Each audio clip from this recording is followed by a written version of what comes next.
el cuerpo te está avisando de algo. Y no siempre esa molestia que te aparece, yo que sé, en el hombro, es porque en el hombro te ocurre algo. El cuerpo se está expresando a través de ahí. El cuerpo se queja por donde puede. El estrés lo regularemos mediante una respiración nasal. Calmaremos nuestro sistema nervioso para que no se aumente tanto el sistema nervioso autónomo, ¿no? El estrés externo no lo podemos gestionar muchas veces, el interno sí. Entonces encarguémonos de respirar mejor. Lo mejor yo creo que es la gente que me viene. Me he encontrado gente muy guay, muy chula. Y lo peor, por encima de todo, la higiene según qué personas. Hay condiciones que no son aceptables. Cuando tú sales de fiesta, ¿no? Todos hemos salido de fiesta y hemos llegado a casa en plan, ¡pum! Te tumbas y de ahí te despiertas tal cual. Al despertarte estás fatal. ¿Por qué? Porque has estado con los receptores de esa zona del cuerpo, o sea, de cara o de espalda, sin moverse. 8 horas ahí intactos. Entonces, claro que te va a doler la espalda, porque es que no le has dado un descanso a esa zona. La gente tiene que aprender que no está bien como está. Simplemente está. De ahí el tema de la consciencia corporal. Tú tienes que saber cómo estás sentado, tienes que saber qué estás haciendo, tu motor de vida, ¿no? Tu vehículo, que al final es tu cuerpo. A veces vienen pacientes, no, es que me duele el hombro porque es que cuando estoy ahí en el sofá es como, bueno, a ver, o sea, sí, quizás eso no es lo mejor y lo puedes hacer, pero luego aprende a que también tienes que darle al hombro ese respiro o esa fuerza muscular o ese movimiento, aprender y generar conciencia. Hola, Roger. Para quien no te conozca, explícanos un poquito. ¿Quién eres y a qué te dedicas? Buenos días. Yo soy Roger Carreras y antes de acabar de explicar quién soy, me gustaría daros las gracias por la invitación al podcast para darme esa libertad de poder expresar todo lo que muchas veces les explico a mis pacientes en consulta. Así que brevemente comentaros que yo ya hace unos 6-7 añitos desde que empecé a trabajar con pacientes a nivel privado, siempre tratando a una persona a nivel individual, y ese ha sido mi progreso trabajando en diversas clínicas privadas. Entonces, eres fisio y osteópata, ¿verdad? Correcto. Vale, ¿y qué diferencia hay entre ser fisio y osteópata y lo que podría ser un masajista? La principal diferencia, aparte de la formación universitaria que existe como tal, es la de poder diagnosticar y tratar patologías. Un masajista no está capacitado para hacer eso y un fisiosteópata sí. Vale, perfecto. ¿Y puede haber osteópatas sin ser fisios? Actualmente sí. Debido a la regulación de la osteopatía aquí en España, han habido muchos osteópatas, aunque no son los que acaban trabajando como tal en consultas privadas, pero sí que han habido muchos osteópatas que no han pasado por ser fisio. Entonces, puedes encontrarte cualquier osteópata que venga de otra rama sanitaria. Tiene que ser sanitaria, eso sí. Por ejemplo, un psicólogo, por ejemplo, un médico, por ejemplo, alguna comadrona para ayudar en temas de pediatría. Eso sí que puede ser, porque al final son personas del ámbito sanitario. Que ahí recae un poco toda esa diferencia con el tema de los masajistas y las patologías y demás. ¿Cuál suele ser la lesión más común que te sueles encontrar en consulta? Lesiones habituales en consulta, al final, yo nunca sé si es por el tipo de trabajo que hago o por la población, pero a mí me llegan muchos casos de dolor cervical. El tema de las cervicalgias son muy abundantes, pero por contra, por ejemplo, también tengo muchos esguinces de tobillo. Al final centro mucho mi atención en gente deportiva y en gente a pie de calle, ¿no? Entonces la gente de oficina sufre un montón de cervicales para intentar categorizar un poco, y todos los deportistas al final los esguinces van que vuelan, ¿no? Y el pie muchas veces es la base de muchas lesiones, ¿no? Entonces, bueno, hay mucha gente que le da esa importancia y al final creo que es eso. Una cosa es lo que le pasa a la población, la otra lo que veo, ¿no? Que al final siempre estoy en mi box y aunque quiera ver más, es mi experiencia. Vale, entonces dices que quizá las cervicales vienen un poco de ese trabajo de oficina, posiblemente por posiciones. Por el sedentarismo, por la compensación que ejercen. Al final las cervicales es una de las zonas con más movilidad de nuestro cuerpo, con lo cual si no le damos la movilidad global al cuerpo, quien va a tener que moverse para adaptarse a todos lados van a ser las cervicales. Vale. Entonces ahí empiezan muchas alteraciones. Vale. Igualmente, si no me equivoco, tú estás especializado en columna vertebral, ¿verdad? Vale, porque he hecho los deberes y he cotilleado un poco el Instagram. ¿Cuáles dirías que son las principales causas de dolor, pero no en la zona cervical, sino en la zona lumbar? Al final yo creo que van un poco de la mano las causas. Tanto las cervicales como las lumbares trabajan en una misma mecánica, ¿vale? Al tener la misma fisiología anatómica, ¿no? La misma forma, tienen que compensar un poco igual. Sí que es verdad que las lumbares tienen menos movilidad por la zona en la que se encuentran y por la pelvis, a diferencia de las cervicales. Bueno, yo lo acabo de hacer ahora que me acabo de crujir un dedo. Esto no tiene mucha importancia, pero bueno, esto de crujirse pues, las manos, el cuello, o sea, los dedos, el cuello, ¿esto es malo? No es malo, pero tampoco es altamente recomendable. Es decir, una de las cosas que tenemos que entender es que autocrujirse lo que está generando es una hipermovilidad en la zona en la que crujes esa articulación, ¿vale? Entonces, esa inestabilidad lo que te puede provocar es que esa zona se convierta en muy hipermóvil, pero por contrapartida estás generando que la zona contigua sea hipomóvil. Entonces estás rompiendo un equilibrio. ¿Qué pasa? Que muchas veces nos crujimos las articulaciones de los dedos.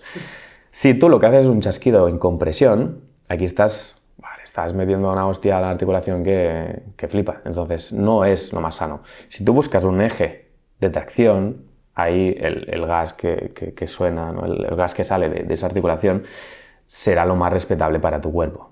Entonces esto para las manos, pero lo podemos transportar a cualquier articulación.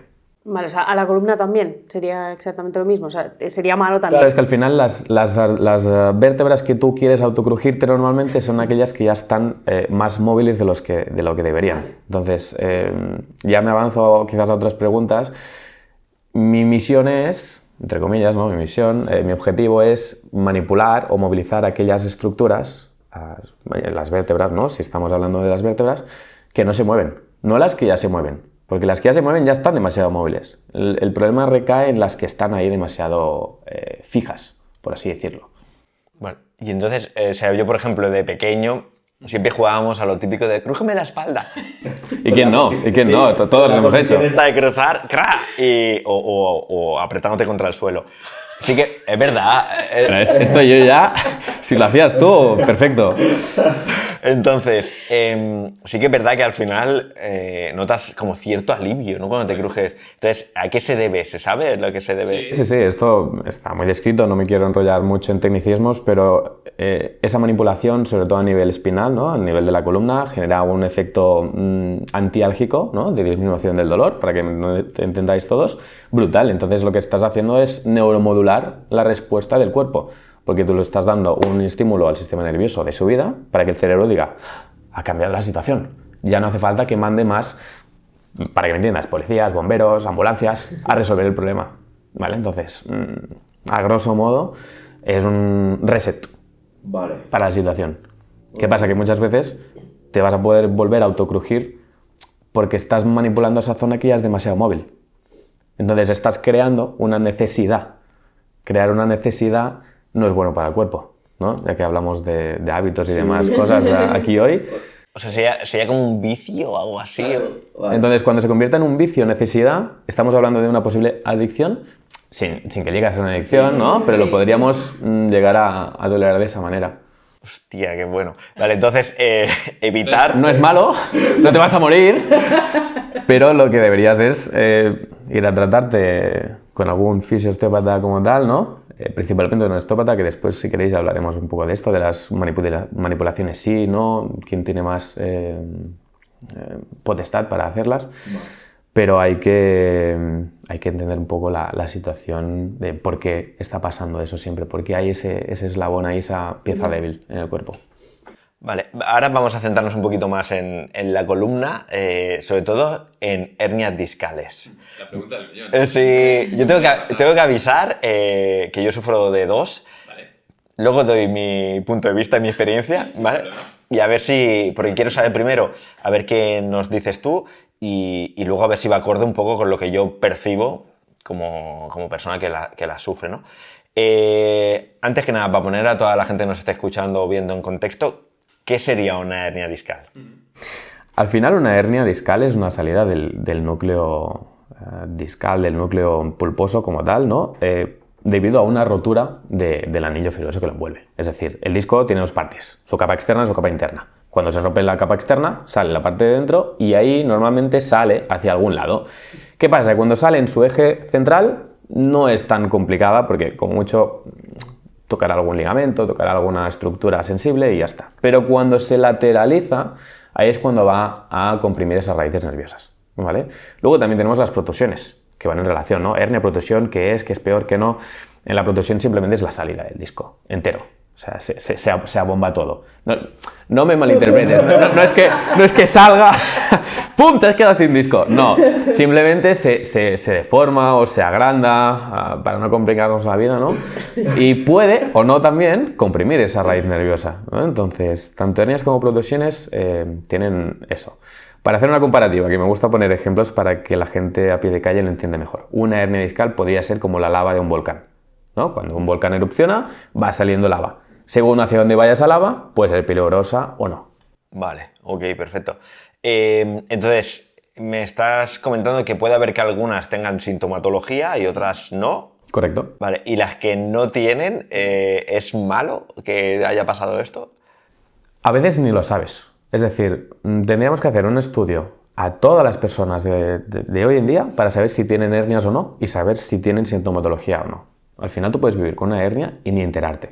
Que esto muchas veces sí que intento siempre educar a la gente para dejar de fragilizar pacientes, ¿vale? Que esto es algo que me encuentro mucho en consulta. Hay muchos pacientes fragilizados, sobre todo por, es que tengo una hernia, no puedo moverme, no puedo hacer nada, no puedo, tengo que dejar de hacer deporte. Bueno, vamos a ver qué hay, ¿vale? Pero tener una hernia no significa que no puedas hacer nada y que haya una sintomatología como tal. Entonces, si no hay sintomatología, quizás la tienes y no lo sabes. Y vas a un día al fisio porque te molesta la espalda y no sabes que tienes una hernia y haces el tratamiento sin ningún tipo de problema y tú vives con la hernia. Entonces, hasta que no des sintomatología, no hay una preocupación. Ya no hay que alertar, ¿no? Quizá más de... No, porque si no, yo por ejemplo nunca, o sea, alguna vez me he hecho alguna radiografía, pero nunca me ha salido ninguna hernia. Quizás ahora, que hace, yo qué sé, 10 años que no me he hecho ninguna radiografía, me sale una, pero yo no sufro de dolor lumbar o cervical, por ejemplo. Entonces, ¿me tengo que preocupar? No, porque si voy quizás al médico a hacer una radiografía, ¡pum!, me sale una. Entonces ahí ya yo mismo digo, mierda, tengo una hernia, no puedo hacer... Entonces eso fragiliza mucho. Hay que entender un poco el qué. Y la base muscular es muy importante, que después yo creo que también saldrán cositas de estas. Sí, o sea, me encanta lo que dices porque también soy defensor de eso, de no fragilizar a los pacientes, porque si no al final parece que nos metemos con esa mentalidad de, no puedo. Entonces, por lo que me dices, ¿aconsejarías hacer deporte a una persona que padece una hernia discal? Sí, claro. Al final hay que adaptar la situación a ti. Hay que entender el contexto. Vale. Y para lanzar una frase fácil, ¿no? No es lo mismo correr una maratón que ir a trotar 2 o 5 kilómetros. Entonces, vale, yo tengo una hernia. ¿Me está generando síntomas ahora? Sí. Vale, ok. Adaptemos una progresión para volver a calmar el dolor, para que se adapte otra vez toda la musculatura y ver qué pasa. No estás preparado para hacer una maratón. Entonces, hay una hernia. ¿Tengo que dejar de hacer deporte? No tiene por qué. ¿Qué ocurre? Adaptémoslo y tal. Entonces, lo más importante aquí será, aparte del trabajo en terapia manual en camilla, ¿no? Hacer una parte activa. Esta parte activa tiene que tener en cuenta lo de siempre, la intensidad, la frecuencia de los entrenos, la carga y muchas veces el indicador que me gusta dar, eso quizás, bueno, seguramente los entrenadores personales lo sabrán mejor que yo, pero la resaca del post-entreno es muchísimo más importante a veces que el entreno mismo. Es decir, tú puedes tener un entreno sin molestias y al día siguiente levantarte y dices, madre mía, ¿qué ha pasado? Eso ya significa que ha sido demasiado para tu cuerpo. Pues cuando hay una hernia, ¿no? O cuando hay una lesión, o sea, que da igual que sea una hernia que sea un esguince de tobillo. Hay que entender un poco lo mismo, ver esa evolución y después esa frecuencia. ¿Cuándo vuelves a entrenar? Quizás necesitas más tiempo para volver a entrenar y eso no implica que no puedas hacer nada con una hernia o con cualquier otra lesión, que ya me estoy yendo un poco a buscar otras lesiones, pero es un poco lo mismo. Nosotros súper agradecidos porque toda la información es bienvenida.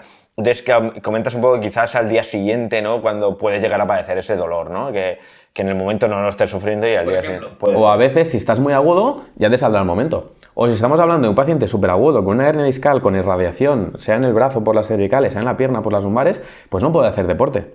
Pero no poder hacer deporte con según qué intensidad, porque si tienes una hernia en las lumbares, puedes hacer trabajo de tronco superior, yo qué sé, trabajo de fuerza, trabajo, no sé, me invento, hay 30.000 deportes, 30.000 historias con más y menos intensidad, entonces adáptalo a tu situación.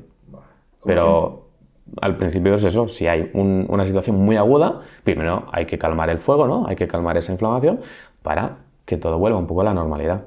Sí, como siempre individualizando como nos pasa a nosotros también. Es que si no lo haces, no vas a llegar a ningún lado. No hay un buen tratamiento, exacto. Pero vamos, que no se quede en el sofá, ¿no? Que no se quede en el sofá, es que es vital, es vital. Incluso muchas veces cuando hay estas situaciones, ya no solo el no quedarse en el sofá, sino usar la distracción para calmar ese foco de dolor puede ir muy bien. Imagínate que tienes una hernia a nivel lumbar. Las manos las puedes usar. Entonces, si tú, por ejemplo, vas a jugar, yo qué sé, quizás un partido de pádel es muy intenso, un partido de tenis también, pero ¿y si vas a jugar un partido de ping-pong ahí más tranquilo? Ojo, que no se enfade la gente del ping-pong, que también puede ser muy intenso. Pero si estás jugando a ping-pong, al final usas las manos mientras te distraes de ese dolor lumbar. Entonces puede ser una buena estrategia para empezar. Y ahí no tienes un impacto de ir a correr, no tienes ese impacto tan severo. Entonces, bueno, buscar estrategias y adaptar el contexto a tu situación. Perfecto. Y última pregunta ya con el tema de las hernias. A mí me lo dijeron hace muchos años, pero no sé si es cierto porque, claro, estamos hablando de que quizá hace 10 o 12 años. ¿Existe la capacidad de que se reabsorba la hernia? Se pueden reabsorber. Yo no estoy muy metido en la investigación y no quiero afirmar grandes titulares en eso, pero sí, en principio se pueden reabsorber. Es decir, lo que digo es que no puedo sacarte ahora el artículo en el que lo diga, pero sí, las hernias se reabsorben y es más, muchas veces al final lo que me encuentro es, tú vienes a mi consulta porque te duelen las lumbares. ¿A ti te han diagnosticado? No digo a ti, porque no conozco tu caso, pero una hernia en L2, L3 y vienes con una sintomatología que, por lo que me estás diciendo, quizás está afectada L5. Que tú tengas una hernia en L2, L3, no nos afectará a tratar tu tratamiento. Es decir, hay que saber identificar dónde está esa hernia y qué nos puede conllevar o qué no. Es decir, tanto a nivel práctico de tu vida deportiva como a nivel clínico. Entonces hay mucha gente que es como, tengo una hernia, da igual qué nivel sea, ya, hostia, las lumbares ya se me han ido al garete, ¿no? Entonces ahí hay que entender también eso. Entonces puedes haber tenido esa hernia de hace 10 años reabsorbida y que vengas ahora por un dolor lumbar y que sea otra hernia que ha aparecido o que no tengas ninguna hernia. Pero claro, eso es muy difícil de entender y de comprobar porque tendríamos que ir haciendo muchas más placas y irradiar a todo el mundo. No es la mejor opción. Y el sistema está muy saturado. Entonces, bueno, por eso me gusta concienciar al paciente y desfragilizarlos. Que no me quieras sacar otra hernia, que ya me has querido sacar. La queremos absorber de golpe. Yo, para cerrar el módulo, simplemente dar un poco mi experiencia, que yo sí que he percibido que en las épocas que menos he podido entrenar, porque yo practico fuerza y carrera, las dos cosas. Entonces, en las épocas en las que menos he podido entrenar, era cuando notaba como más tensión, como un poquito más de dolor.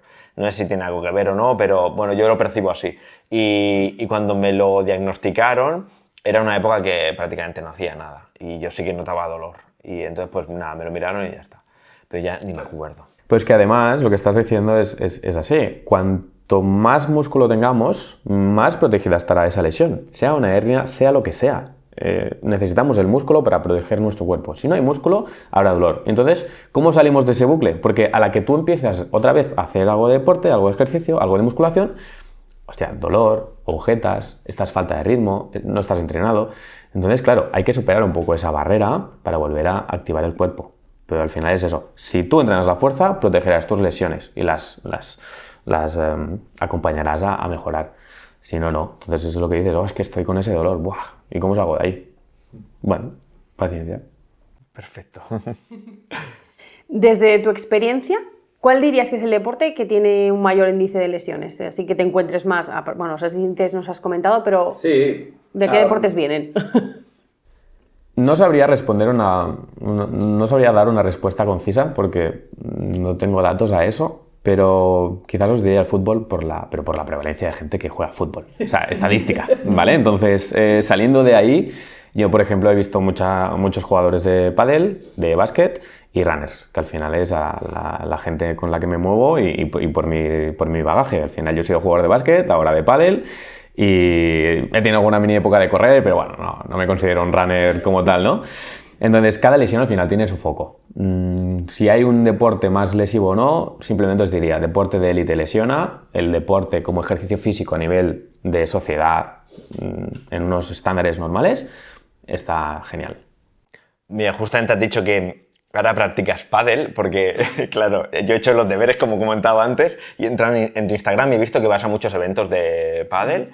Así es. Entonces no sabía si era porque te encantaba, porque había algo detrás como esto, como si fuera un deporte que quizá fuera muy lesivo o algo en concreto, pero por lo que veo es porque te gusta, ¿no? Es por afición, y de la afición ha nacido un poco el que gente haya pensado en mí para ir a algunos eventos a tratar a las personas que juegan los torneos, ¿no? Y de ahí pues empecé con un torneo, salió otro, la gente, oye, pues mira, puede ir Roger a ayudaros también a vosotros, tal, y de ahí va saliendo todo. Entonces, ahora me cuesta ir a un torneo y poder jugar, porque es como, pero ¿tú no eras el fisio? Sí, pero también juego. Entonces, bueno, voy combinando. A veces voy a jugar, a veces voy a trabajar. Nos has comentado antes que los futbolistas son los que más, o por estadísticas, son los que más podría se suelen lesionar, ¿no? Una de las lesiones más comunes o que se oyen más, ¿no? Pues en la televisión es los isquiotibiales. Entonces, ¿por qué se lesionan tanto? Es una muy buena pregunta, y además de esta zona hay una gran cantidad de estudios, y no es lo mismo romperte las fibras que romperte la inserción del tendón, que romperse la unión miotendinosa, ¿no? Es complicado, y muchas veces yo creo que esto viene por una diferencia de volumen y de fuerza, de cantidad de fuerza entre agonista y antagonista, ¿no? Cuádriceps isquio. Nos podríamos ir a ver también cómo va la pisada. Tenemos gente con muy malas pisadas, los podólogos realmente tienen mucho trabajo que no son conscientes de que lo tienen. Es decir, bueno, la población no es consciente de que deberían cuidarse la pisada, porque desde la pisada realmente recibimos mucha información, pero sobre todo también por esas pelvis rígidas. O sea, la gente no sabe mover la pelvis. O sea, es así, tú vete a una pista de baile, la gente no sabe. Y ojo que a mí me cuesta, ¿eh? Ojo que al final es algo complicado, pero los isquios se lesionan mucho por ese exceso de trabajo que se les demanda y esa poca capacidad que tienen de absorber tanta carga, bajo mi opinión. Muchos de nosotros, yo también me pasa, tengo dolor de espalda. ¿Esto puede ser por la forma en cómo dormimos? Podría ser. Factores hay muchos. Entonces, atribuirlo todo a un factor, a mí es algo que no me gusta nada. O sea, es como el poner las etiquetas. Estamos acostumbrados a que nos pongan una etiqueta. Vas a un sitio, ¡pum!, etiqueta. Que ojo, que luego a veces la gente se molesta porque, el del cruzado, bueno, tengo un nombre, ¿no? Ponemos demasiadas etiquetas y al final el dolor de espalda puede venir por muchísimos factores, pero sobre todo el principal para mí es el sedentarismo. El dormir mal o no, que tú no sabes cómo duermes. Sabes cómo te duermes quizás y cómo te despiertas, pero todo lo que has hecho durante esas 8 horas, en principio, ¿no? ¿Qué has hecho? Yo qué sé. Los receptores de nuestra piel pueden estar quejándose porque no te has movido mucho. Y eso también es por culpa de ese sedentarismo y de toda la actividad que llevamos. Tiene que haber movimiento también cuando dormimos. Eso, por ejemplo, pasa mucho cuando tú sales de fiesta, ¿no? Todos hemos salido de fiesta y hemos llegado a casa en plan, ¡pum!, te tumbas y de ahí te despiertas tal cual. Ese día es el peor. Al día siguiente, o sea, al despertarte estás fatal. ¿Por qué? Porque has estado con los receptores de esa zona del cuerpo, o sea, de cara o de espalda, sin moverse. 8 horas ahí intactos. Entonces, claro que te va a doler la espalda, porque es que no le has dado un descanso a esa zona. Y la gente echando la culpa al alcohol. El alcohol es lo de menos. O sea que cuando dormimos está bien moverse, ¿no? Porque yo siempre me muevo mucho, ¿no? Y a veces, pues cuando duermes con mis sobrinos o tal, ¿no? Que dices, ostras, se mueven un montón, pero es que sería lo normal, ¿no? Cuando dormimos tenemos que movernos. No lo vas a poder controlar, pero una persona que se mueve mientras duerme es una persona que deja a los receptores de su cuerpo descansar. No, pues que te voy a decir, porque si yo ahora me muevo menos y me duele la espalda cuando me levanto. Pues mira... Ahora que lo ha dicho, me he caído, ¿sabes? Al principio las cosas van por ese camino. Vale. Roger, ¿qué 3 habilidades nos dirías que tiene que tener un buen fisio? La principal, tener buen tacto. Ser una persona agradecida con el tacto, no ser agresivo. O sea, tú no conoces a la persona, al menos el primer día, no sabes a quién vas a tocar. Y al final, es que la persona no solo viene a ti a que la toques, sino que además se te quita la ropa interior, ¿eh? O sea, no nos malinterpretemos, pero hay que tener un tacto agradecido, un tacto suave, ¿vale? Obviamente luego hay que saber qué tocas, ¿vale? Pero sobre todo eso. Luego también que tenga empatía esa persona. Tiene que ser empático, tienes que entender lo que le pasa a la otra persona. Eso también, es que no sé qué tendría más relevancia por orden. Y una tercera, no sé, que sea alguien que dé ejemplo. Quiero decir, yo no puedo estar diciéndote que te muevas y que hagas esto y tal si yo no predico con un ejemplo. Entonces yo tengo que ser eso, un ejemplo, porque es que si no, ¿cómo me vas a creer? ¿Cómo vas a decir? Me está diciendo que me mueva y ¿qué hace con su vida? No, a ver, no hace falta que siempre des un ejemplo perfecto, pero tienes que seguir los valores que das. Que promulgas, ¿no? Exacto. Para mí esas tres cosas son vitales. ¿Y algún hábito que destacarías de tu día a día? Hábito como tal, descansar bien. Es importante descansar bien. Incluso más te diría hacer el ejercicio. Hacer ejercicio para mí es un hábito que cuando lo tengo muy, muy encaminado me siento súper bien, duermo mejor, trabajo mejor, me canso menos. Eso es lo más importante. Pero al final también para poder hacer ejercicio hay que dormir, ¿no? Por eso me había salido primero el dormir. Pero tener un hábito, una rutina de ejercicio físico, de deporte, para mí es el mejor hábito que existe. Perfectísimo. Como te comentaba, es que he revisado bastante tu Instagram. Entonces, he visto que tienes algún clip que hablas de respiración, estrés. ¿Qué nos podrías decir sobre esto? Que nos parece súper interesante. Menudo melón, ¿eh? Es un melón muy grande del que, como ya has visto, voy sacando información. Me gusta intentar explicarlo fácilmente para que todo el mundo lo entienda, pero es que a la vez es algo muy complejo. En pocas palabras, para mí todo nace desde la respiración. Una persona que no sabe respirar es una persona que no va a saber gestionar bien muchas cosas, ¿vale? Entonces, ¿quién se encarga de la respiración? ¿Lo sabéis? ¿El diafragma? Bien, ¡ay, habéis hecho los deberes! ¡Bien! Iba a decir ahora...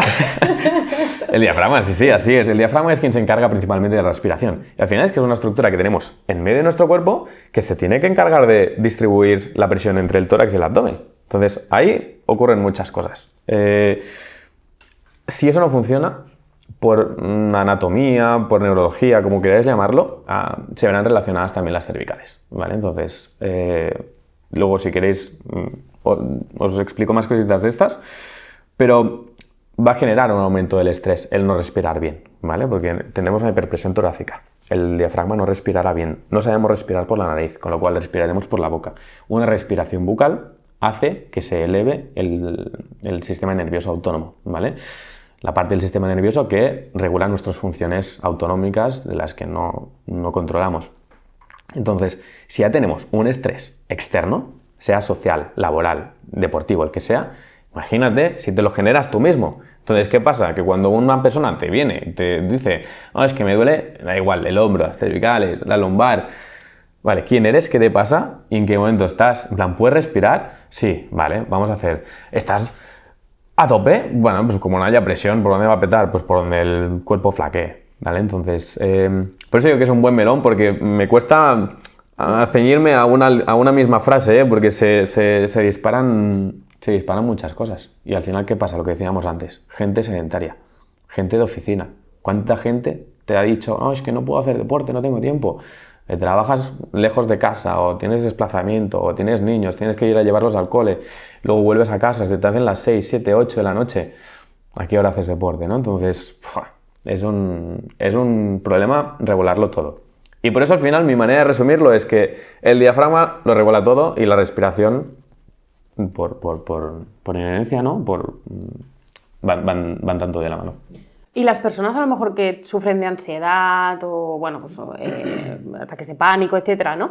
Estrés, ¿les cuesta más? O sea, todo el tema este del diafragma, ¿es como que lo tienen más afectado o no? No te sabría decir si más afectado o no, porque al final a veces también es gente que lo tiene más presente, es gente que lo tiene más consciente, ¿no? Pero sí, es el principal, es el primer factor que hay que empezar a tratar para poder ayudar a la persona a seguir adelante. He leído también en osteopatía que, bueno, suele ser útil en casos de estreñimiento, de úlceras, problemas digestivos. ¿Nos puedes explicar un poco cómo puede ayudar la osteopatía en esto? Al final es un tema de buscar el equilibrio metabólico. La osteopatía busca muchas relaciones, ¿no? Basándose en la anatomía y en la fisiología. Eso cualquier persona que haya estudiado osteopatía os dirá esto, pero lo que busca es ese equilibrio, ¿vale? Igual que antes os comentaba que hay que tener un equilibrio entre tórax y abdomen, tenemos que encontrar un equilibrio metabólico. Entonces, todo lo podemos generar desde encontrar ese equilibrio entre el sistema nervioso.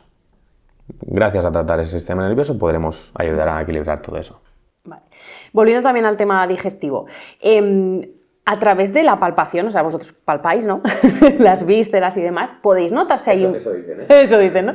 Podéis notar si hay inflamación en algún órgano o si, bueno, pues esto, si hay inflamación en el estómago, los intestinos o algo, ¿lo notáis con la palpación ya? A mí no me gusta hablar de inflamación, porque la inflamación es algo puramente metabólico y a veces habrá inflamación y no habrá un aumento de volumen. Entonces me gusta hablar de congestión, ¿vale? Creo que es algo distinto. Sí. Y muchas veces, para que la gente lo entienda, es como... Tú imagínate que tu barriga está llena de globos de agua. Esos globos de agua tienen que tener su cantidad de agua correcta. Si uno tiene más y el otro tiene menos, ¿no? Hay algo. Entonces eso que es una inflamación, una congestión. Da igual, ¿no? Pero eso es lo que podemos percibir, esa sensación al tacto, esa densidad. También hablo mucho de densidades. Sobre todo la densidad es clave, ¿no? Ya seas una persona rígida o no, ¿eh? Al final hay gente que dice, no, es que soy muy rígido. Bueno, pero dentro de tu rigidez hay una diferencia en esa densidad, en esa congestión, ¿sí o no? Por ahí van un poco los tiros. Bueno, no sé si os pasa a vosotros, pero yo veo en consulta muchas veces pacientes que tienen problemas de sueño, ¿no? Pues les cuesta conciliar el sueño, hay muchos que se desvelan por la noche, entonces he oído que la osteopatía también puede ayudar con el insomnio. No sé qué nos puedes decir, o sea, ¿cómo influye o cómo puede ayudarnos? Sí, va en relación un poco a lo que comentábamos antes de buscar ese equilibrio, ¿no? Y de entender que tantos factores externos nos alteran un montón. ¿Cuántas veces la gente está todo el día con pantallas, se va a dormir con una pantalla, no hace deporte? La cantidad de estímulos visuales, de luces que tenemos es muy, muy heavy. Entonces, el insomnio lo podemos regular muy bien también desde ese trabajo del sistema nervioso, ¿no? Para que la gente lo entienda mejor, en osteopatía tenemos como 3 grandes bloques, ¿no? El tema estructural, ¿no? Que es el más conocido, parecido también por toda la gente que ha estudiado fisio y todos los pacientes que se han tratado con fisio. Pero luego también tenemos toda la vertiente visceral, ¿no? Que al final es la que más se relaciona contigo, pero también tenemos la del sistema nervioso, ¿no? O toda esta osteopatía craneosacral, ¿no? Que al final busca regular ese equilibrio desde ese sistema nervioso para que nos entienda todo el mundo. Entonces, abordar esa parte del organismo de la persona que tratas será importante, y ahí es cuando empiezas a regular el insomnio. Pero claro, es lo de siempre, si tratamos algo y luego el paciente no cambia hábitos, ahí estamos de acuerdo, ¿no? Si no cambias esos hábitos, pues no va a servir de nada, porque vale, tú cambiarás algo, pero luego la persona vuelve a casa y sigue exactamente igual. Bueno, es poner un parche y ya está. ¿Quieres venir a poner un parche? Ven. Perfecto, no nos vamos a engañar, pero no aspiramos a eso, o al menos yo no aspiro a que la gente esté así. Si quieres cambiar algo, perfecto, adelante, cambiémoslo, pero bueno, sí. Esa es la principal respuesta. Hay que cambiar el hábito, evidentemente tú puedes tratar, ¿no? Pero hay que cambiar la raíz del problema al final, ¿no? O sea, lo que te está generando este problema. Así que hay que cambiar el hábito. Creo que en osteopatía también se habla sobre consciencia corporal, pero ¿nos podrías explicar qué es? Esto quizás es algo entre mío y de la osteopatía. Pero digo mío porque me gusta mucho educar a la persona y generar esa consciencia corporal, ¿vale? En osteopatía se busca mucho encontrar ese equilibrio tisular, ¿vale? Ya no solo en una capa, en un músculo, en una articulación en general, ¿no? Entonces, muchas veces la gente tiene que aprender que no está bien como está, simplemente está. Entonces, hasta que tú no mejoras, hasta que tú no encuentras ese bienestar después de haberte tratado, después de haber hecho un cambio, no sabes que estabas mal. Entonces, de ahí el tema de la consciencia corporal. Tú tienes que saber cómo estás sentado, tienes que saber qué estás haciendo, tienes que saber cómo mueves tu motor de vida, ¿no? Tu vehículo, que al final es tu cuerpo. Entonces, por ahí me gusta mucho hablar de esa consciencia corporal, porque es vital. O sea, no, es que a veces vienen pacientes, no, es que me duele el hombro, porque es que cuando estoy ahí en el sofá, es como, bueno, a ver, o sea, sí, aprende a que quizás eso no es lo mejor y lo puedes hacer, pero luego aprende a que también tienes que darle al hombro ese respiro o esa fuerza muscular o ese movimiento para que vuelva a estar bien. Porque si no, pues sí, claro, o sea, lesiones las podemos generar nosotros mismos en cualquier lado. Entonces, aprender y generar conciencia. ¿Y crees que podría ayudar un poco la meditación en este aspecto? Sí. Seguro. La meditación yo creo que cada vez va un poco más en auge, ¿no? Y cada vez hay más gente que la practica y nos puede ayudar un montón. Es que es conciencia pura de uno mismo. Pero para poder meditar tienes que estar muy tranquilo en tu... Tienes que saber dónde están los focos de tu exterior para poder entrar en tu interior, ¿no? Muchas veces, porque ahí hay esa controversia de cómo voy a meditar con tantos focos abiertos. Es imposible que yo mire qué pasa en mí. Entonces, claro, a meditar ayuda muchísimo, pero ¿por dónde empezamos? Entonces, sí, totalmente de acuerdo con eso. Bueno, hay una frase que a mí me encanta con esto de la meditación que dice: si no encuentras un momento en tu día para meditar, es cuando más lo necesitas. Sí, puede ser. Que al final tiene tanto ajetreo en tu día que no te paras ni a hacer lo necesario que sería esto, ¿no? O sea, escucharse un poco por dentro o por lo menos tener esa conciencia corporal. Que yo he practicado meditaciones, hay diferentes meditaciones, pero la típica meditación de no, nota la silla, nota no sé qué, y es verdad, de repente el cerebro hace clic. Correcto. Y te das cuenta de muchas cosas que pasaban desapercibidas. Sí. Y quizás es que el darte cuenta de lo que pasa en tu entorno y luego lo que pasa en ti y cómo te relacionas es muy importante. Pero es que en eso que estás diciendo me ha venido en la cabeza cuántas veces he tratado a alguien que venía tarde, que viene estresado, que tiene que salir súper puntual porque va de aquí y allá. Es como, espérate, es una hora para ti. O sea, regálate esta hora. O sea, olvídate de que estás pagando esa hora porque es que realmente te estás regalando ese momento para ti. Si tú ese momento no lo tienes para ti, y al final lo podemos adaptar a es que yo tengo una lesión que no sé qué, es que tengo una lesión que no sé qué. Vale, ok.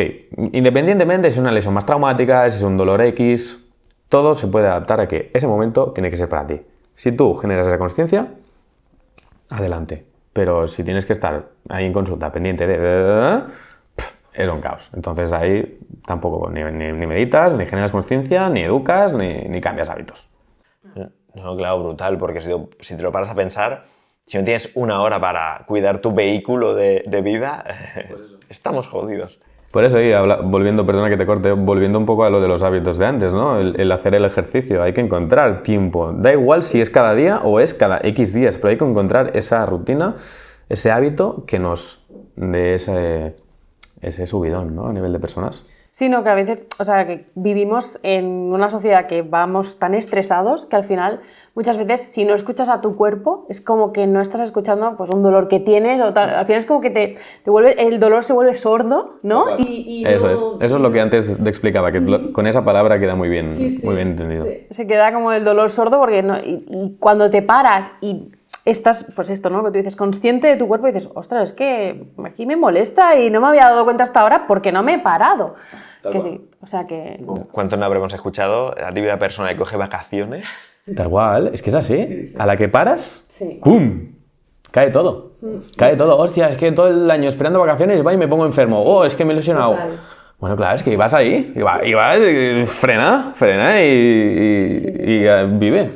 Ya ves. Esto es muy importante, la verdad que sí. Que todos teníamos que hacer un parón de lo que sea, ¿no? Pues un parón a la semana de 1 horita, 2 horitas y estar tranquilos y escucharnos. El que necesites, cada persona el que necesite, pero aprender a parar. Sí, exacto.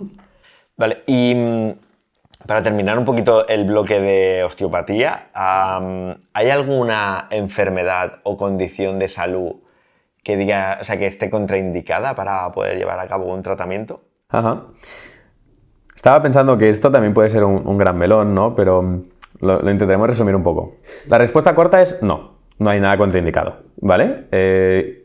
Siempre, aquí por ejemplo en España, en otros países no, pero aquí en España hemos tenido mucho miedo a tratar embarazadas, al menos en la primera fase del embarazo. Entonces, bueno, tener cuidado y demás, ¿vale?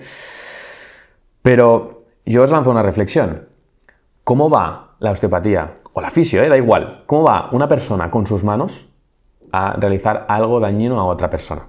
Obviamente luego tienes que saber qué técnicas haces y cómo las haces, ¿vale? Tienes que hacer un abordaje seguro. Pero ¿cómo puede ser una disciplina de terapia manual dañina para otra persona? Es que yo lo veo imposible, o sea, no cabe en mí que no te puede ayudar en nada. Te podría ayudar según cómo hasta cierto punto. Y por eso también la medicina es súper importante y muchas otras ramas son vitales. Pero yo, contraindicaciones claras, no. O sea, seguro que te voy a poder ayudar. Hasta cierto punto, quizás. O muchísimo. Pero para mí no hay contraindicaciones. Que pasa un poquito igual que con lo del deporte, ¿no? O sea, dice la gente, no, precisamente, me duele la espalda. No voy a hacer nada, pues, hijo, suerte, ¿sabes? Bueno, Sí. Vale, entonces, ahora yendo un poquito a situaciones generales que nos encontramos en la sociedad en general, ¿no? Que son muy habituales. ¿Cómo podríamos compensar esas 1000 horas semanales, exagerándolo, que pasamos sentados delante del ordenador? Oficialmente, estadísticamente, no las puedes compensar. Porque entre las horas que estás en el ordenador y las horas que estás durmiendo y sentado comiendo, te quedan pocas. O sea, siendo estadísticos es imposible compensarlas. Pero es que creo que debemos evitar siempre, en cualquier ámbito, la compensación. Yo que vengo del mundo del deporte, ahora vamos a meter aquí un melón impresionante, pero ¿cuántos árbitros han en un partido compensado una acción no pitada antes y después? ¿Y cuántos partidos se han liado a través de eso? O sea, es muy heavy. Entonces, no busquemos compensación. Busquemos aquello que nos ayuda y que nos favorece. ¿Sí? Entonces, que me disculpen los árbitros de básquet, que me los quiero un montón, de básquet y de lo que sea, pero bueno, no podemos compensar. Sí, bueno, La ley de la compensación no sirve. Sí, no, simplemente, claro, un ejemplo, que no se tome la gente a rajatabla. No, pero Sí, que estoy contigo, por ejemplo, para nosotros el tema de la nutrición lo mismo. Al final, que tú hayas comido hoy una comida navideña y hayas comido canelones y no suelas comer, no, por eso no puedes cenar. O sea, ojo, o sea, al final no hay que compensar los excesos. No hay que compensarlos, al final es el hábito que tú estás haciendo cada día, ¿no? Hay que saber qué haces. Sí. ¿Qué haces y por qué lo haces? Y ya está. Y es que la palabra compensar no es un concepto que a mí me guste. No nos gusta aquí la palabra compensar. No, bueno, es cierto que como empieces a utilizar mucho el comportamiento compensatorio, en nutrición puede acabar realmente mal. O sea que... Otro problema también en la sociedad que tenemos es el estrés. O sea, es algo que, bueno, todos tenemos. Vive con nosotros. Sí, total. Entonces, ¿nos puedes dar algún consejo que nos ayude a respirar mejor, ¿no? Esto que nos comentabas con el diafragma y demás, en casos de esta situación, ¿no? Lo que te he comentado también antes, el tema de ansiedad, personas que sufren de ansiedad, ataques de pánico y tal. ¿Hay algún tipo de respiración o algo que nos pueda ayudar a calmar esos momentos? Aprender a respirar por la nariz. El estrés lo regularemos mediante una respiración nasal.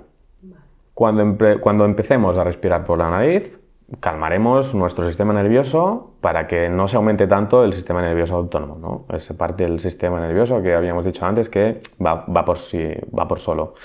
Entonces, el estrés externo no lo podemos gestionar muchas veces, el interno sí. Entonces, encarguémonos de respirar mejor. Entonces, al final, ¿qué pasa muchas veces? La gente hace ejercicio, es que me ahogo cuando respiro. Bueno, pues si cuando haces ejercicio te ahogas, quiere decir que tienes que aprender antes a respirar en condición normal, en tu día a día, en la oficina, andando, en cualquier otra situación.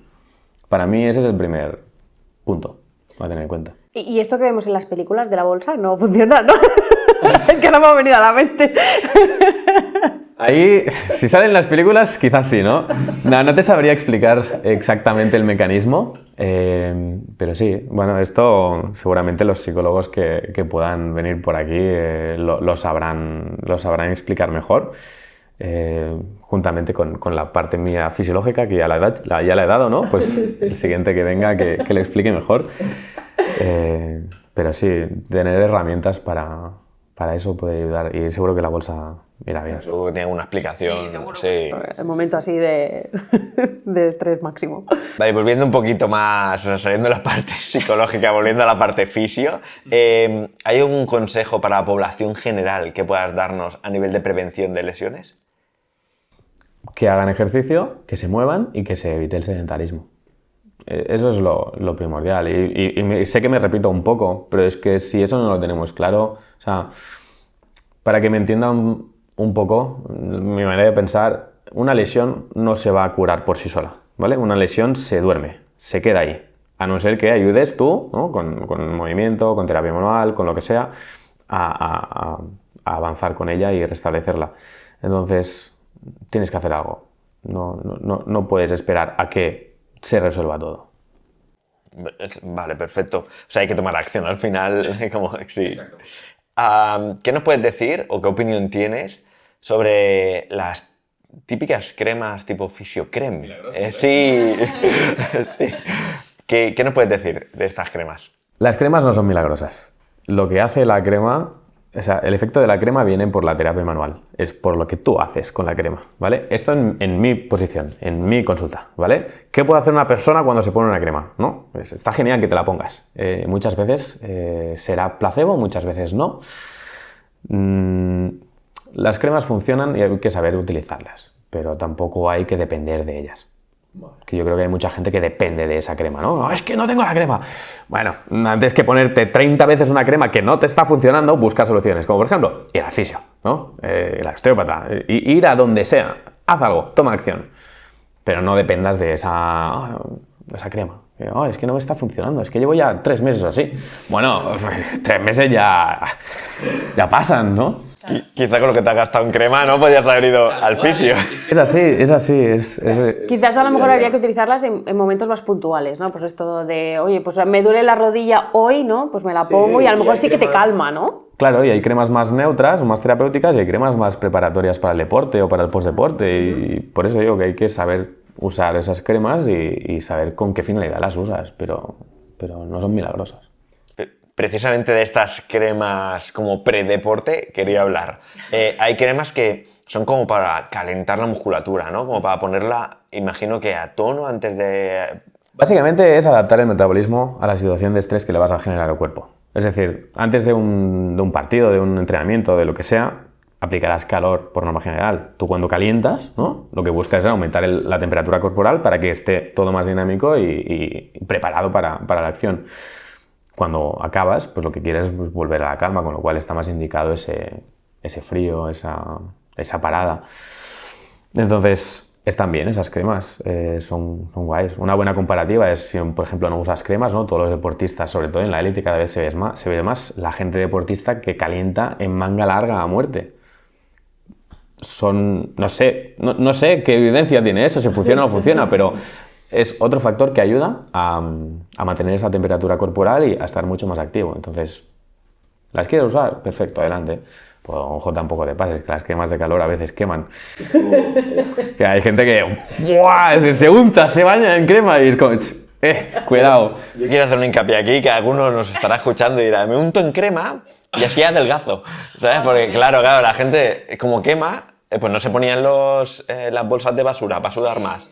Asocian el calor o el sudar a quemar grasa. No sé por qué no me sorprende. O sea, hay situaciones que sí, la verdad que no tienen coherencia. Y creencias súper antiguas que dices, esto ya se sabe que no, ya puedes quitarte la bolsa de basura. Antes nos has comentado pues, que hay que ir al fisio, ¿no? ¿Cada cuánto más o menos aconsejarías tú visitar a un fisio? Es una pregunta... Exacto, a mí cuando queráis. No, es una pregunta muy abierta y muy compleja porque depende mucho también de la rutina que lleves en tu día a día. Es distinto responderle a esta pregunta a una persona que está preparando una competición que para una persona sedentaria. Entonces, ni tienes que... ni tienes que venir siempre en una frecuencia ni nunca. Tienes que ganar esa conciencia y decir, vale, ahora ya estoy empezando a fallar en algo. Con lo cual, la respuesta, ¿cuándo aconsejas ir? Antes de un detonante, antes de quedarte clavado, tienes que ir a tratarte para prevenir lesiones, no porque te toca. Porque te toca puedes ir, pero al final no nos engañemos, económicamente para mucha gente es un es un gasto, ¿no? Es un esfuerzo. Entonces, no te podría decir un timing exacto, porque hay muchas personas, muchas condiciones existentes. Claro, al final aquí también otra vez hincapié en que tenemos que escucharnos, ¿no? Que escuchar nuestro cuerpo y que ver que cuando empezamos, hoy con el dolor de rodilla, hoy el hombro, tal, pues ya ir antes de... Que cuando empiezan esas pequeñas molestias es cuando ya el cuerpo te está avisando de algo. Y no siempre esa molestia que te aparece, yo que sé, en el hombro, es porque en el hombro te ocurre algo. El cuerpo se está expresando a través de ahí. Que eso es lo que también creo que hace falta que entendamos más. El cuerpo se queja por donde puede. Sea por las cervicales, como habíamos hablado al principio, sea por el hombro, sea por lo que sea. Pero ir antes de no poder más es la respuesta indicada a cada cuándo vas a ir al fisio. Pero para saber esa situación tienes que aprender a estar mejor, ¿no? Entonces, vale. Ahora sí, para ya cerrar un poquito este podcast, dinos qué consideras que es lo mejor y lo peor de tu trabajo. Lo mejor yo creo que es la gente que me viene, las personas que descubro, que vienen, que confían en ponerse en mis manos y que al final ves cada persona que es un mundo distinto y maravilloso. Obviamente te encuentras de todo, pero al menos yo por suerte me he encontrado gente muy, muy guay, muy chula. Y lo peor, casi que os diría que por encima de todo la higiene de según qué personas, porque al final tenemos que entender que cuando vienen, yo siempre pido un mínimo de higiene, hay condiciones que no son aceptables, y la carga emocional que traen algunos pacientes. Es como hay un trabajo ahí educacional para esa persona, vale, yo te trato esa parte física, tratamos ese dolor, pero pide ayuda, y pide ayuda sobre todo a un psicólogo. A muchos pacientes, muchos, les recomiendo, busca un psicólogo, ve a alguien que te ayude con esa parte, porque es que si no, al final, muchas veces, el dolor se somatiza en el cuerpo. Y vale, vienes porque te duele X parte del cuerpo. Pues es un dolor traumático, es un dolor mental que ha somatizado en ansiedad y no sé qué, es yo que sé, cualquier situación. Entonces, eso es como, ves que la gente viene a hablar, te lo cuenta todo y es como, bueno, espera, o sea, a mí no me cuentes nada, o sea, me lo puedes contar si quieres, pero yo no te puedo dar herramientas, entonces ve a un psicólogo a buscar esa respuesta. Yo te trato físicamente lo que haga falta, pero esa otra parte, ve a tratarla. Ah, sí, quizás tengo que ir, no, quizás no, ves, ves y empieza. Sí, a nosotros también nos pasa en consulta, ¿no? Que muchas veces pues, te cuentan que, ojo, que no estamos criticando ni muchísimo menos, ¿eh? O sea, que al final que cuando hablamos en consulta, pues oye, si es el momento que tiene para explicar eso que le pasa, pues perfecto. Pero sí que es cierto que a lo mejor dices, ostras, necesitas un apoyo o unas herramientas que yo no te puedo dar. Es necesario que vayas a un profesional de la salud mental para que te ayude y que le des la importancia que requiere, porque a lo mejor, pues, si lo extrapolamos a la nutrición, a lo mejor estas conductas que tú tienes de ahora como, ahora no como, pues a lo mejor vienen viene dada porque hay un problema de raíz que no estamos solventando y por mucho que yo te pueda dar herramientas, al final no acabamos de mejorar, ¿no? Entonces... Tal cual. Y con todo lo que has dicho, al final la gente quiere ser escuchada. Sí. Y cuando ven que algún profesional, del ámbito que sea, nutri, entrenador personal, fisio, da igual, lo escuchan, cuando alguien te escucha, ¡buah!, es como que lo empiezan a soltar todo. Entonces creo que, hablando de antes, ¿no?, de qué habilidades o qué hábitos tiene que tener un fisio y tal, eso, sobre todo, saber escuchar y luego saber derivar.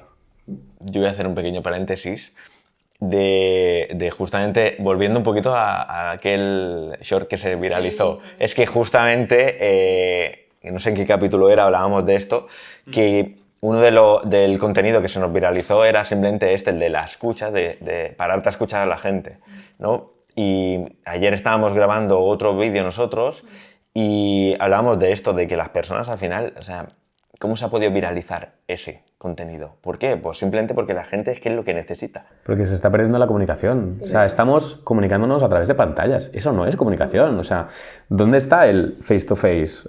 Ese cara a cara que ya no existe. Ahora la gente, por ejemplo, ya no llama. Solamente me pide hora por WhatsApp. Entonces, bueno, lo que sea, pero sí, cuando la gente encuentra a alguien que sabe escuchar, ahí... Es un valor incalculable eso. Sí, nosotros, y ahora es algo que también queremos defender del podcast, que siempre queremos hacer las entrevistas cara a cara por esto, precisamente, porque no en videollamada. No es lo mismo. No es lo mismo. No es lo mismo. Aparte, ya no solo por la calidad, o sea, porque la energía que se transmite, todo en general, no Trato personal, al final, cara a cara, pues oye, te ríes, me río, o sea, es como mucho más natural, ¿no? Todo. Sí. Pero sí que es cierto que hay que hacer mucho hincapié en que tenemos que escuchar más. Y bueno, y esto, pues al final, que nosotros en consulta, evidentemente, pues vienes a contarnos cómo estás y todo, te escuchamos, claro que sí, pero al final, pues esto, ¿no? Que hay que hacer, lanzar ese mensaje de yo te ayudo, evidentemente, pero hasta donde yo puedo, que mis herramientas son, pues en nuestro caso de nutrición y en tu caso, pues de fisiopatía o osteopatía, pero que al final ahí hay que proporcionar también unas herramientas que nosotros no tenemos, que al final las tiene pues el profesional de la salud mental, un psicólogo o quien corresponda. Yo creo que en el caso de la Nutri no se somatiza como tal, no creo que se pueda utilizar esa palabra, pero lo pagan con, ¿sabes? Que sería un poco, o si no lo pagan con la compensación, ¿no? De lo que hablábamos. Llevo un mes jodido, he pasado un día de mierda, pues llego y me como lo que cojo, arraso la nevera. Un poco en ese estilo. Tal cual. Bueno, ya para finalizar, Roger, para todas estas personas que nos están viendo y que, bueno, algunas te conocerán, otras no, ¿no? Pues dinos dónde tienes la consulta, ¿vale? Por si a alguien le interesa visitarte, que te conoce un poquito más por aquí, ¿no? Por el podcast. Sí. Encantado de poder ayudar a quien lo necesite. Yo trabajo principalmente en Sant Andreu, en el barrio de Sant Andreu en Barcelona. Ahí es donde tengo la mayor cantidad de horas disponibles para atender a la gente. Y hace poco también he empezado a trabajar en la plaza de Francesc Macià, en la otra punta de Barcelona, donde ahí hago solamente unas poquitas horas, pero también me pueden encontrar. De igual manera, al final, trabajo para mí y toda la gestión la voy realizando yo. Entonces, con mis contactos de redes y demás, ahí la gente es súper fácil que me encuentre. Además, tengo la agenda online desde hace un año, cosa que me ha facilitado un montón la gestión de que la gente encuentre las horas y demás. Y ahí todo me llega a mí, es súper fácil, la gente puede contactar conmigo, yo respondo sin problema y ya está. Entonces, esas dos zonas, principalmente Sant Andreu. Perfecto. Bueno, de todas formas dejaremos también en la descripción su Instagram para que echen un ojo. Vale. Sí, exacto. Y nada, para cerrar el episodio, simplemente muchísimas gracias por haberte tomado el tiempo de venir hasta aquí, que para nosotros ha sido un auténtico placer y hemos aprendido muchísimo. Imagino que la gente que nos está escuchando también, así que... Espero que sí, al final es lo que comentaba, ¿no? Me gusta generar conciencia, me gusta educar, ¿no? Y me gusta que la gente, bueno, avance con todo esto, que falta nos hace. Sí. Perfecto. Gracias. Muchas gracias a vosotros.